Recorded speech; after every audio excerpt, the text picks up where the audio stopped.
Kamakhya films के शानदार प्रस्तुति।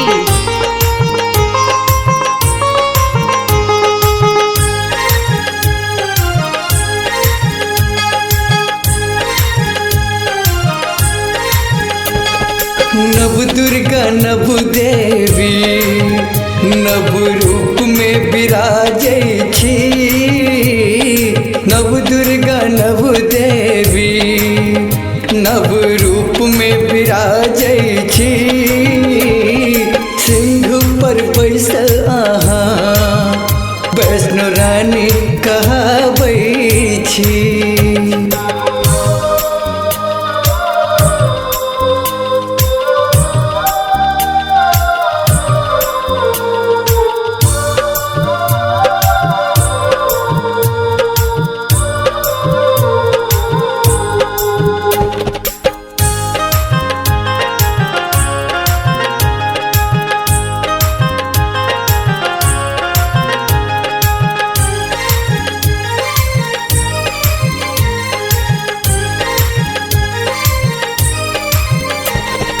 अष्टभुजा वाली अहाँ छी, दुर्गा अही काली माँ छी। अष्टभुजा वाली अहाँ छी, दुर्गा अही काली माँ छी। हाँ, माँ शारदे जननी मैया लक्ष्मी रूपी अम्बे माँ छी।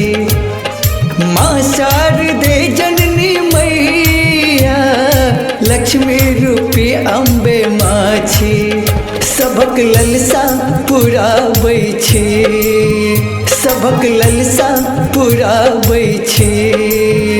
दीन दुखिया के तारै छी, नव दुर्गा नव देवी नव रूप में विराजै छी। बैसल अहाँ वैष्णो रानी कहबै छी।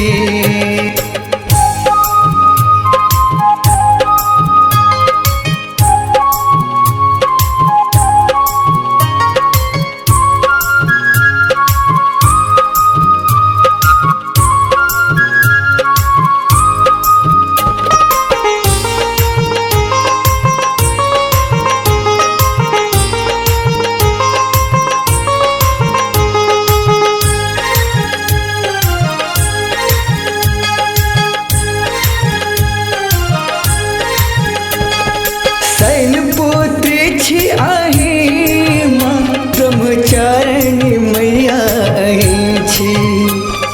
शैलपुत्री छी अहीं माँ ब्रह्मचारिणी मैया अहीं छी। हाँ, चंद्र घंटा माँ स्वरूपी कुसुमांडा भवानी अहीं छी। चंद्र घंटा माँ स्वरूपी कुसुमांडा भवानी अहीं छी। महागौरी अस्कंद माता, महागौरी अस्कंद माता सपर करुणा बरसाबै छी। नव दुर्गा नव देवी नव रूप में विराजै छी। बैसल अहाँ वैष्णो रानी कहबै छी।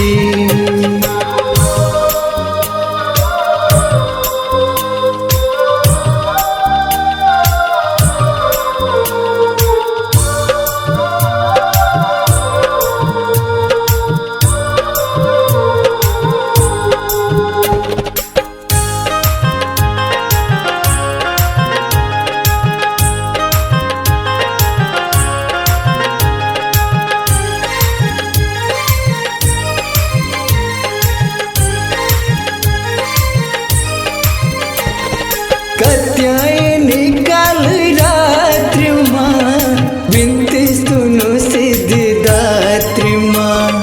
कात्यायनी काल रात्रि माँ विनती सुनो सिद्धिदात्री माँ।